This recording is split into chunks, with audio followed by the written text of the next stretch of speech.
The number of New Mexicans who have signed up for medical marijuana has doubled over the past 6 months to 1,100. And we've learned some of those people are now taking classes to learn how to grow their own pot. They have textbooks, take-home projects, another pot plant and their pot plants even get graded. Here is News 13's Alex Tomlin. How to test pH. There are books on how to do it. Step by step, what it should look like and what should happen. But state-licensed medical marijuana supplier Lynn Goodman is giving classes on how to grow pot. Why? Because after getting his license to mass-produce the plant, he found a lot of people who have prescriptions for it can't afford it. Somewhere in excess of 50% of the patients, and it could be as high as 75% of the patients.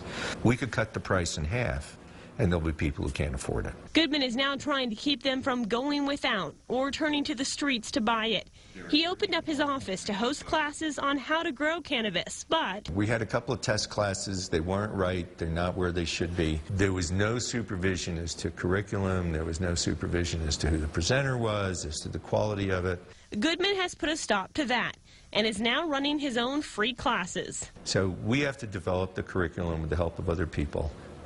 And put a course schedule together and know who the presenter is and know how they're going to present it. He expects to have a 6-part class starting in a month, having his students harvesting their own marijuana within 6 months. They can grow sufficient medicine for themselves for a cost of $50 to $100 a month instead of paying $400 to $800 a month. To help them get started, every student gets a medical-grade seedling to take home. The clones that we're giving people are exactly what we're growing. Alex Tomlin, KRQE News 13.